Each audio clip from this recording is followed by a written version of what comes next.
정숙의 하루는 항상 그랬다.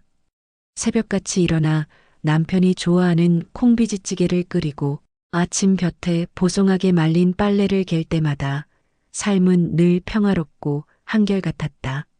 하지만 오늘은 달랐다. 여든이 넘은 남편은 새벽부터 등산 동호회에 간다고 나섰고 집에는 정숙의 그림자만 길게 드리워져 있었다. 정숙은 그제야 달력을 보았다. 손주 민준이의 초등학교 본방학이 시작되는 날이었다. 민준이가 오면 어떤 갈비찜을 해줄까? 냉장고 문을 열며 생각에 잠겼다. 며느리 지은이가 좋아하던 매콤한 양념에 민준이가 좋아하는 달콤한 배를 듬뿍 넣었다. 가스레인지 위 갈비찜 냄비에서는 온 집안을 채울 만큼 맛있는 냄새가 퍼져나왔다. 그 냄새를 맡으며 정숙은 옅은 미소를 지었다. 따뜻하고 행복한 점심 식사가 눈앞에 그려지는 듯했다. 민준이의 제잘거리는 소리, 아들 민수의 묵직한 웃음, 며느리의 수줍은 미소까지. 오전 내내 주방에서 뚝딱거린 정숙은 따뜻한 물로 샤워를 하고 가장 아끼는 진주 목걸이까지 걸었다. 거울에 비친 자신의 모습이 어쩐지 조금 낯설었다. 우리 아들, 엄마 보고 놀라면 안 되는데. 혼잣말을 중얼거리며 주름진 눈가에 행복한 웃음꽃이 피어났다. 정오가 다가오자 정숙은 식탁에 앉아 기다리기 시작했다. 시계바늘이 12시를 가리키고 1시를 넘기고 2시를 향해도 현관문은 굳게 닫힌 채였다. 결국 참지 못하고 아들 민수에게 전화를 걸었다. 수화기 너머로 바쁜 목소리가 들려왔다. 민수는 연신 한숨을 쉬며 말했다. 엄마, 죄송해요. 정말 죄송해요. 갑자기 회사에서 큰 문제가 터져서요. 도저히 자리를 비울 수가 없어요.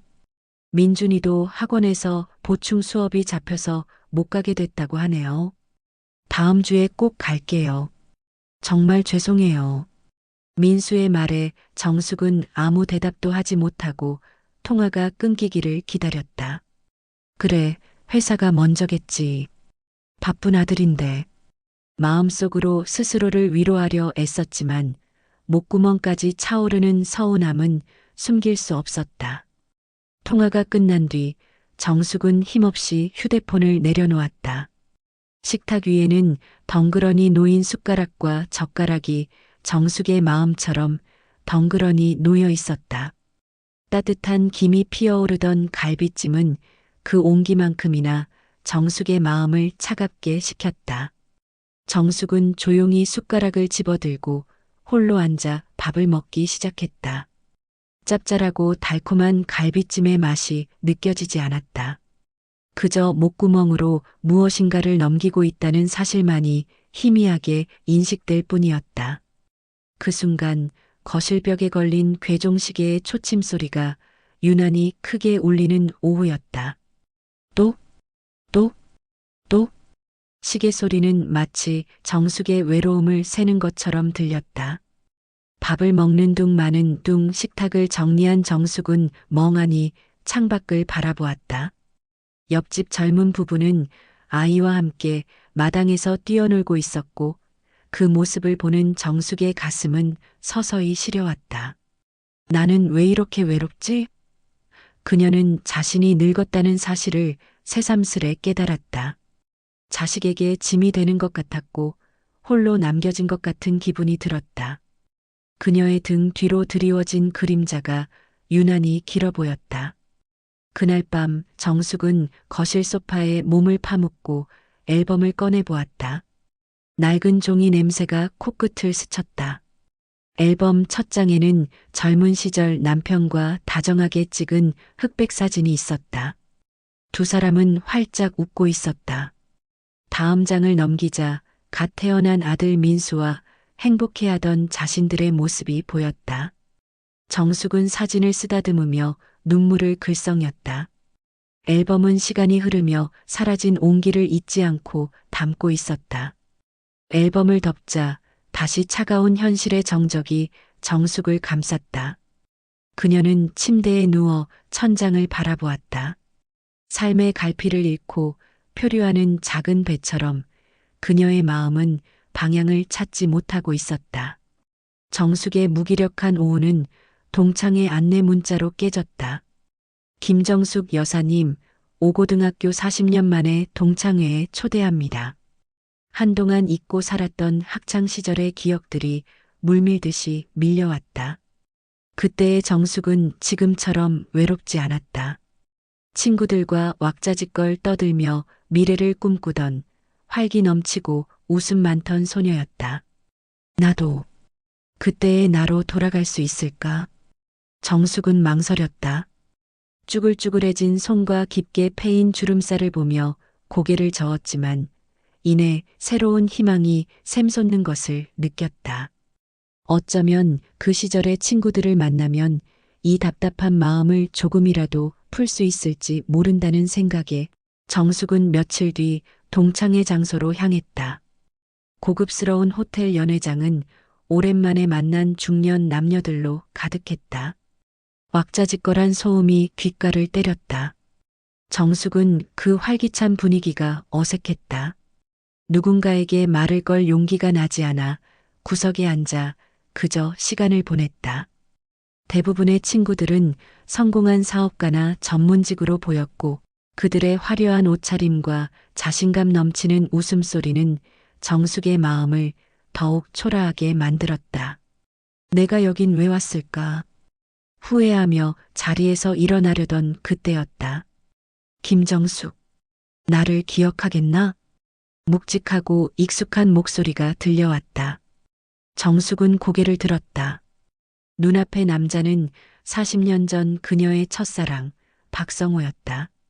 소년 같았던 풋풋한 얼굴 대신 성공한 사업가의 단단한 풍채와 여유로운 미소가 자리하고 있었다. 하지만 정숙의 눈에는 여전히 40년 전 벚꽃나무 아래에서 그녀에게 수줍게 웃어주던 앳된 소년의 모습이 겹쳐 보였다. 심장이 쿵 하고 떨어지는 듯한 충격에 정숙은 자신도 모르게 숨을 들이마셨다. 수십 년의 세월이 무색하게 정숙은 첫사랑을 만난 소녀처럼 얼굴이 화끈거리는 것을 느꼈다. 성우는 정숙의 당황한 표정을 보며 부드럽게 웃었다. 오랜만일세. 당신은 여전하오. 그의 목소리는 여전히 부드러웠다. 정숙은 멍하니 그를 바라보았다. 그는 성공한 사업가가 되어 있었다. TV 뉴스에서나 보던 거물급 인물이었다. 정숙은 자신의 낡은 옷차림이 부끄러워 고개를 숙였다. 성우는 그런 정숙의 마음을 눈치챈 듯 그녀의 손을 조심스럽게 잡고 자신의 명함 한 장을 건넸다. 별거 아닐세. 나중에라도 연락 주게. 정숙은 어색하게 명함을 받아들었다. 성우는 정숙의 손에 쥐어준 명함 위로 자신의 손을 살짝 얹었다가 떼어냈다. 그 짧은 순간의 온기가 정숙의 심장을 다시 두근거리게 했다. 그는 그때 그 카페, 아직도 그 자리가 비어 있소라며 의미심장한 미소를 남기고 떠났다. 정숙은 연회장이 소란스러운 것을 핑계 삼아 서둘러 그 자리를 피했다. 성우가 지나간 자리에 옅게 남은 향수 냄새가 정숙의 콧속을 파고들었다. 집으로 돌아온 정숙은 소파에 멍하니 앉아 성우의 명함을 한참이나 바라보았다. 고급스러운 종이 재질, 박성호라는 이름 옆에 새겨진 성공한 사업가의 직함. 모든 것이 자신과는 거리가 먼 세상의 이야기처럼 느껴졌다. 정숙은 명함을 뒤집어 보았다. 낡은 펜으로 쓴 짧은 문장이 그녀의 가슴을 울렸다. 나는 아직도 그날의 장소에서 널 기다린다. 정숙은 그 문장을 읽는 순간 숨이 멎는 듯했다. 40년 전 두 사람이 처음 만났던 낡은 카페. 그곳에서 성우가 남겼던 언제까지나 너를 기다릴게라는 약속의 메시지가 겹쳐 보였다. 정숙의 눈가에 뜨거운 눈물이 핑 돌았다. 그녀는 자신의 손에 쥐어진 명함이 단순한 명함이 아니라 과거와 현재를 잇는 40년 만의 초대장이라는 것을 깨달았다. 정숙은 침묵 속에 깊이 잠겨 다음 행동에 대한 갈등에 휩싸였다. 남편, 아들, 그리고 며느리를 두고 그녀의 마음속에 파고든 이 낯선 감정의 정체는 대체 무엇일까? 명함 한 장이 던져놓은 혼란스러운 물음표였다. 며칠 뒤 정숙은 용기를 내어 명함에 적힌 주소로 향했다. 낡은 간판이 달린 카페 문을 열고 들어가자 오래된 나무 냄새와 커피 향이 뒤섞여 코끝을 간지럽혔다. 창가에 놓인 낡은 턴테이블에서는 지직거리는 소리가 들린 후 익숙한 멜로디가 흘러나왔다. 윤신혜의 열애였다. 정숙의 마음은 40년 전으로 되돌아갔다. 그 시절 성우와 함께 들으며 서로의 마음을 확인했던 노래였다. 성우는 창가에 앉아 커피를 마시고 있었다. 정숙을 보자마자 그의 얼굴에 환한 미소가 번졌다. 정숙은 그 미소에 왠지 모를 안도감을 느꼈다. 성우는 손짓으로 그녀를 안내했고 정숙은 조용히 그의 맞은편 자리에 앉았다. 이 노래를 아직도 기억하시네요. 정숙의 목소리는 떨렸다. 성우는 따뜻한 미소를 지으며 답했다. 잊을 수가 없소. 당신을 만날 때마다 들었던 노래인데. 정숙은 찻잔을 들었다. 찻잔의 따스한 온기가 차가워진 손끝으로 전해졌다. 성우는 정숙의 지친 얼굴을 물끄러미 바라보며 조심스럽게 물었다. 당신 행복해 보이지 않소? 정숙의 심장이 쿵 하고 내려앉았다. 그동안 누구에게도 말하지 못했던 외로움과 공허함을 꿰뚫어 보는 듯한 말에 눈물이 핑 돌았다.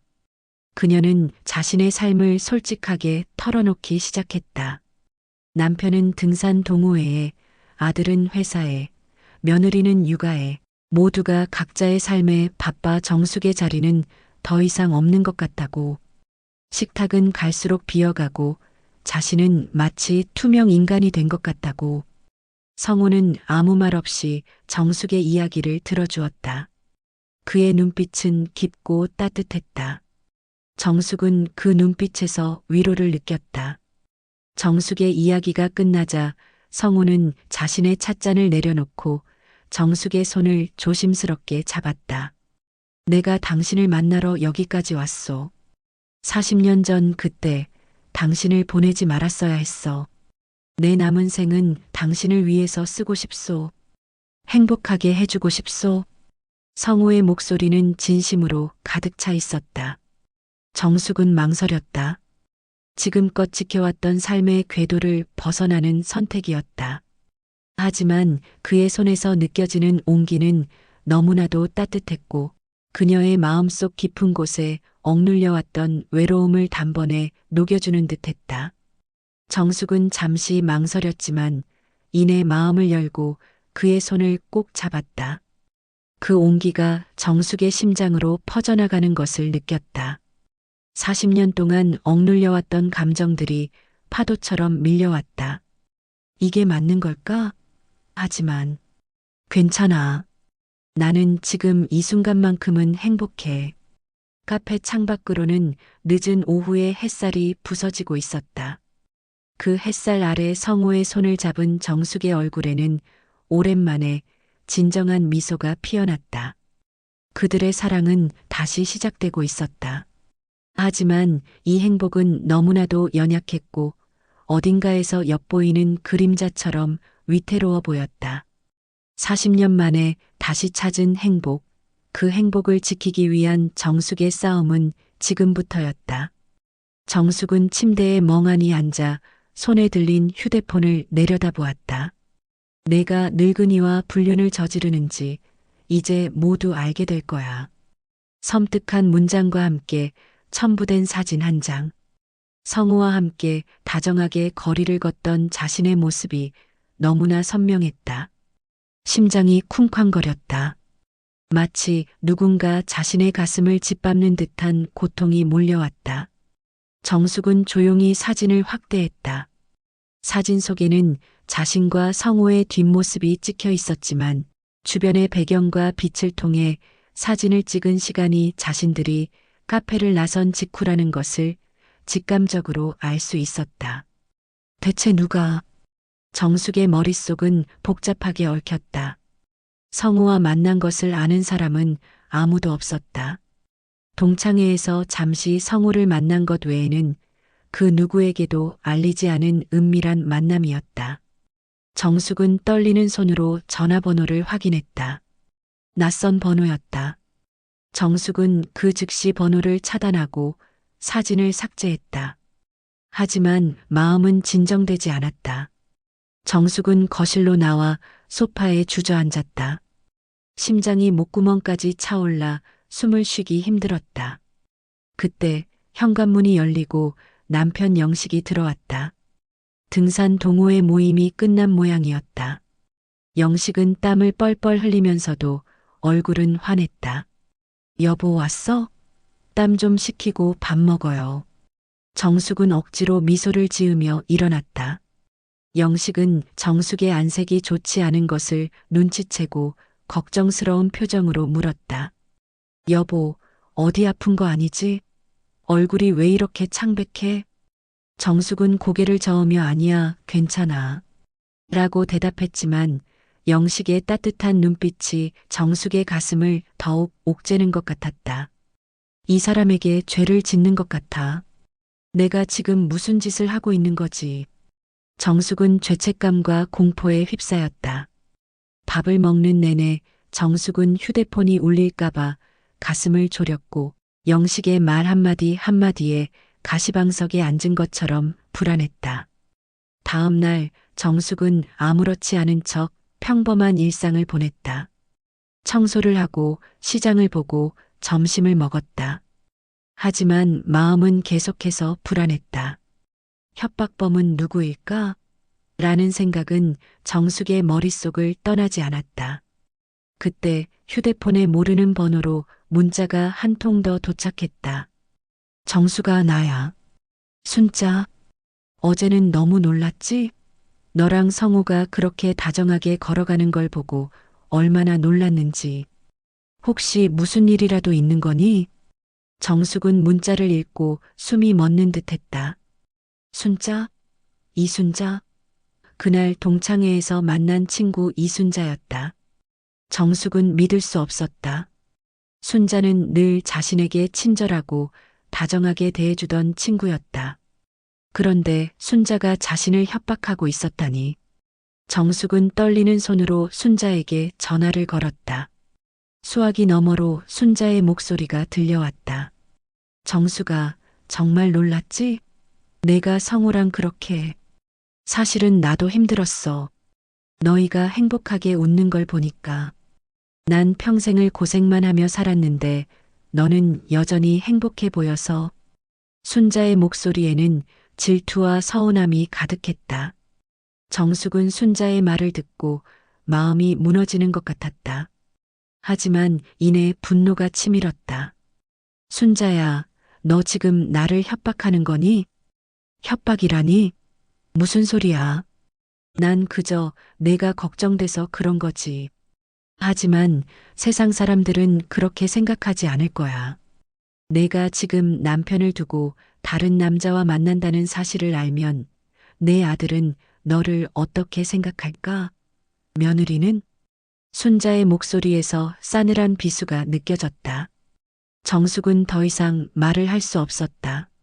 순자는 자신이 우위에 있음을 확인한 듯 다음 말을 이어갔다. 정수가, 나는 지금 많이 힘들어. 남편 사업이 망해서 당장 먹고 살 돈도 없어. 내가 조금만 도와주면 우리 둘의 우정은 계속 이어질 수 있을 텐데. 순자는 노골적으로 돈을 요구했다. 정숙은 순자의 배신에 충격과 분노를 동시에 느꼈다. 40년 지기 친구라고 믿었던 순자가 자신의 약점을 이용해 돈을 뜯어내려 한다는 사실에 정숙은 온몸의 힘이 쭉 빠지는 것 같았다. 어떻게 이런 짓을. 순자, 너는 나에게 왜 이러는 거니? 정숙은 휴대폰을 든 채로 멍하니 서 있었다. 눈앞의 현실이 악몽처럼 느껴졌다. 과연 정숙은 이 위기를 어떻게 헤쳐나갈 수 있을까? 순자의 목소리에서 느껴지는 차가운 집착과 노골적인 돈 요구에 정숙은 온몸에 힘이 쭉 빠지는 것 같았다. 40년 지기 친구라고 믿었던 순자가 자신의 약점을 이용해 돈을 뜯어내려 한다는 사실에 정숙은 배신감에 휩싸였다. 정숙이 아무 말도 하지 못하자 순자는 씁쓸하게 웃으며 말을 이었다. 정숙아, 나도 힘들었어. 내가 성우랑 다시 만나는 거 보니까 너는 항상 운이 좋았지. 40년 전에도 그랬잖아. 성우가 너만 좋아했었어. 난 그때도 너한테 양보했어. 내 마음을 숨기고. 그런데 이제는 더 이상 못 참겠어. 내 인생이 이렇게 망가진 건 다 너 때문이야. 정숙은 순자의 말에 어이가 없었다. 순자야, 그게 무슨 말이야. 그때는 우리가, 나도 몰랐잖아. 몰랐다고? 그래, 몰랐을 수도 있지. 하지만 난 평생을 내 그림자 속에서 살았어. 이제 그 그림자에서 벗어나고 싶어. 내가 가진 행복, 나도 좀 나눠 갖자. 순자는 정숙의 약점을 쥐고 흔들었다. 정숙은 더 이상 순자와의 대화를 이어갈 수 없었다. 정숙은 황급히 통화를 끊었다. 정숙은 소파에 주저앉아 머리를 감쌌다. 순자가 나에게 왜 이러는 걸까? 대체 그날 무슨 일이 있었던 거지? 정숙은 과거의 기억을 되짚어 보았지만 순자가 자신을 이토록 원망하는 이유를 도무지 알 수 없었다. 순자의 목소리가 귓가에 맴돌며 정숙을 괴롭혔다. 그날 저녁 아들 민수가 집에 왔다. 피곤해 지쳐 보이는 민수는 정숙에게 엄마 혹시 아빠 핸드폰 못 보셨어요? 아빠가 땀을 너무 많이 흘려서 씻으러 가면서 침대에 두고 간 것 같은데.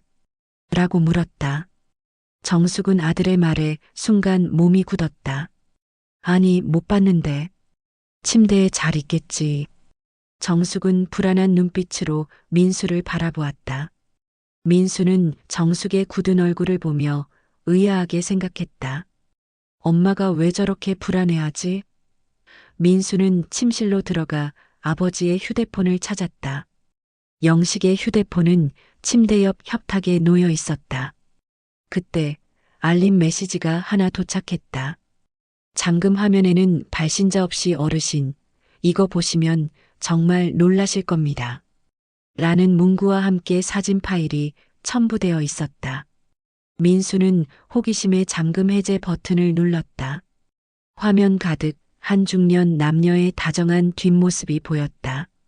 남자는 다부진 어깨를, 여자는 가녀린 어깨를 하고 있었다. 민수의 눈이 커졌다. 사진 속 여자의 뒷모습은 자신의 어머니 정숙과 너무나도 닮아 있었다. 설마, 아니겠지. 민수는 혼란에 휩싸였다. 민수는 아버지의 휴대폰을 들고 거실로 나섰다. 한편 성우의 회사에서는 긴급 이사회가 열리고 있었다. 성우는 회의를 마치고 자신의 사무실로 돌아왔다.